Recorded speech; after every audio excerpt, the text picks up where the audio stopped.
supir MBG itu gajinya 3 juta Pak. Jadi tugasnya cuma nganterin makanan ke sekolah. Nah sementara anak-anak yang diantarkan makanan itu diajar oleh guru yang sudah berkorban baik ilmu bahkan kuliah sampai S1 atau S2 mungkin atau mungkin juga S3, tapi hanya digaji ratusan ribu. Ya begitulah. Ironis ya guys, kalau kita ngomongin MBG ini nggak habis-habis guys. Karena apa? Karena setiap saya ngomong pasti nggak dikasih penonton guys. Bingung saya, dasar loh. Tapi yang jelas ya, udahlah stop lah MBG lah. Karena masih banyak yang harus kita perhatikan. Terutama itu yang tadi disebutkan. Guru-guru honorer itu pendapatannya sangat-sangat minim. Kalah sama supir pengantar MBG guys. Please stop MBG di 2026 ya Bapak, please. Kita terkena bencana di seluruh Indonesia. Sedangkan anggaran-anggaran vital yang terkait dengan nyawa masyarakat itu dipotong semua, diefisiensi. Anggaran bagi daerah yang terkena bencana, anggaran BNPB, BMKG, semua terkait dengan penanganan bencana, anggaran kesehatan. MBG tidak terkait dengan nyawa. Siang hari ini kita semua bersuara. Warga tolak program makan bergizi gratis. Karena nyatanya yang tadi sudah disampaikan, MBG ini sudah tidak sesuai dengan apa yang dijanjikan. Hentikan program MBG sekarang juga.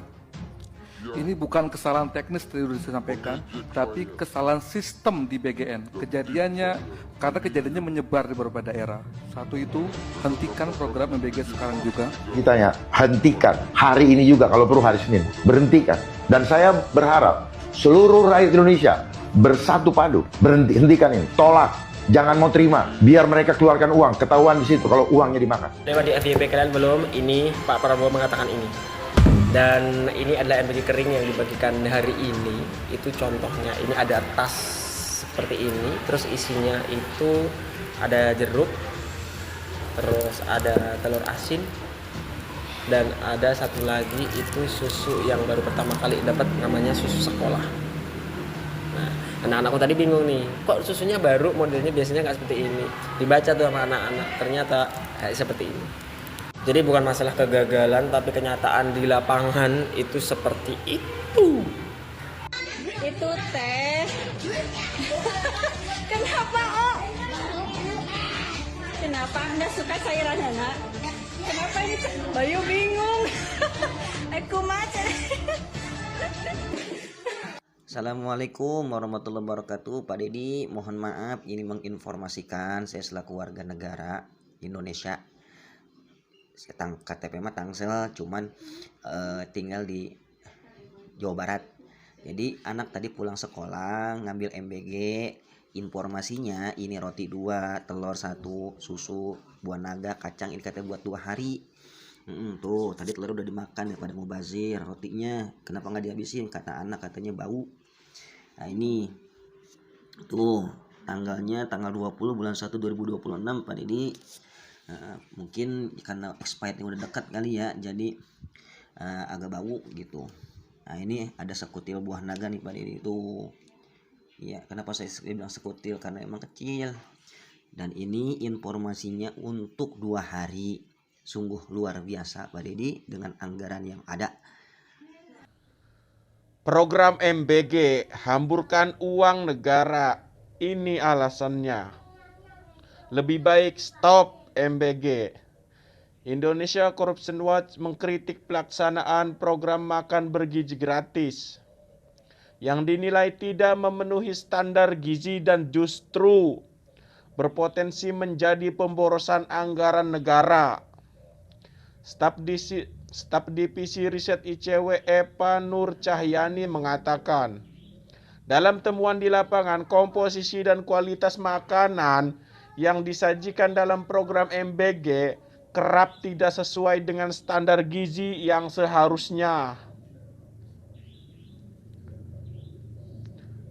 Lebih memprihatinkan, lanjut Eva, ada laporan dari sejumlah guru yang menyebutkan bahwa makanan yang disediakan justru tidak layak konsumsi.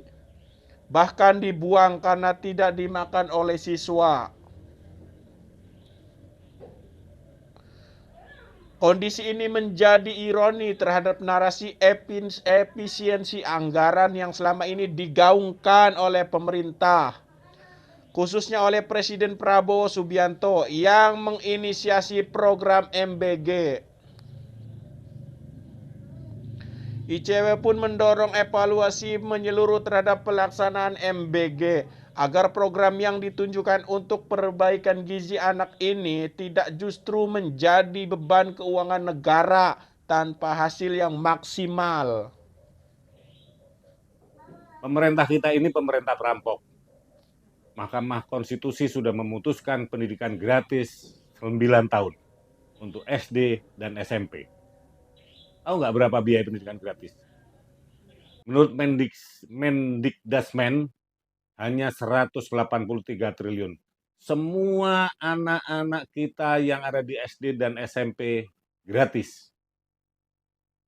Tapi dasar pemerintah perampok. Anggaran pendidikan disunat 233 triliun untuk MBG. Akibatnya apa? Tahun 2026 ini tidak ada pendidikan gratis di Indonesia. Pendidikan gratis hanya mimpi kita. Pemerintah tidak konsisten dalam menjalankan amanat Mahkamah Konstitusi. Pemerintah tidak konsisten berpihak pada pendidikan kita. Pemerintah tidak mau menjadikan pendidikan sebagai yang utama. Lebih mengutamakan MBG daripada pendidikan anak-anak kita. Sedih dan miris melihat perilaku perampokan anggaran pemerintah kita. Bapak sadar nggak sih Pak, program unggulan Bapak, program MBG, itu bisa jadi senjata bermata dua loh Pak buat Bapak.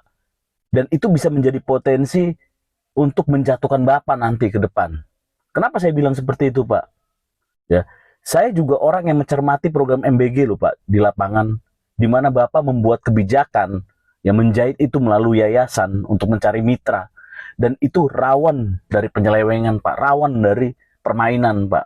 Bapak tahu nggak di lapangan ya banyak calo-calo ya yang mengatasnamakan dirinya dari MBG, calo-calo dari yayasan yang memperjualbelikan titik baru Pak, dapur baru MBG.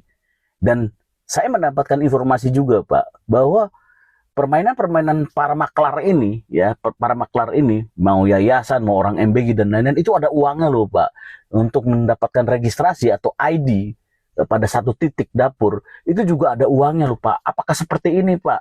Ini bahaya buat Bapak.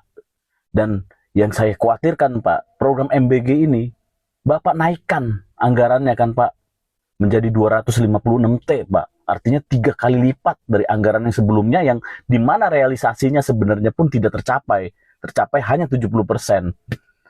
Ini bahaya Pak. Seharusnya yang terbaik adalah benahi dulu Pak. Sesuai dari kajian Ombudsman ya. Ada 8 yang harus dievaluasi di program MBG itu Pak. Termasuk standar mutunya, kualitasnya, sesuai kontrak. Bagaimana? Misalnya berasnya, terus bagaimana mencari mitranya, itu rawan penyelewengan. Dan yang saya lihat Pak, dari skema yang Bapak buat dan tim Bapak buat, itu penyelewengan apapun susah untuk diaudit Pak. Ya, jadi tidak ada pintu masuk untuk mengaudit. Kalau tidak ada pintu masuk untuk mengaudit Pak, bagaimana program ini terkontrol, bagaimana bisa termonitoring sesuai hasil yang diinginkan oleh Bapak. Hati-hati Pak, saya pencinta Bapak dan saya mengingatkan Bapak gitu. Dengan program ini bermata dua buat Bapak. Kawan-kawan, Pak Prabowo bilang kalau penerima MBG itu 58 juta orang. Tidak ada negara lain yang mampu seperti Indonesia. Tentu saja Pak Prabowo, ini pernyataan yang lucu banget. Tentu saja Pak Prabowo tidak ada negara lain yang seperti Indonesia. Kenapa? Karena negara lain lebih mementingkan pendidikan yang gratis. Tidak ada sekolah-sekolah yang rusak di negara lain. Sementara di Indonesia Bapak tahu sendiri, bangunan sekolah di Bangkalan, di Maros, di Situbondo, ambruk sekolahnya dan tidak diurus oleh pemerintah pusat. Di negara lain pendidikan jauh lebih bermanfaat daripada MBG. Lebih mementingkan pendidikan gratis daripada MBG. MBG 1 bulan itu anggarannya 24 triliun. Nah, kalau dikonversi dengan sarjana di ITB, 40 tahun sarjana di ITB itu gratis, Pak. Tidak perlu membayar sama sekali. Jadi sarjana di ITB, sarjana di kampus itu selama 40 tahun tidak perlu membayar uang kuliah sama sekali. Itulah bedanya negara Indonesia dengan negara lain. Jadi menurut kawan-kawan lebih penting mana, MBG atau pendidikan gratis? Ada alasan mengapa Mr. Presiden ngotot tidak mau menghentikan program MBG. Padahal kritik dari pakar dan masyarakat itu terus berjalan. Mereka diabaikan. Bahkan anggaran MBG ini memotong dari anggaran pendidikan. Luar biasa, harus terus berjalan. Mengapa demikian? Ini analisa emak. MBG adalah janji kampanye yang paling kuat dan paling gampang dilihat hasilnya. Makan itu konkret, bisa difoto, di video, lalu disebar. Bagi presiden baru, MBG adalah cara cepat untuk mengatakan bahwa saya bekerja sejak hari pertama. Paham ya poinnya? Karena itu program ini tidak boleh berhenti. Kalau berhenti artinya satu hal, janji politik gagal dan presiden menjaga itu. Tapi kita harus pahami ada lapisan lain yang lebih dalam. MBG ini menciptakan jaringan ekonomi dan politik yang besar. Program sebesar ini tentunya membutuhkan dapur SPPG, logistik, tenaga kerja, kontrak rutin, dan aliran uang setiap hari.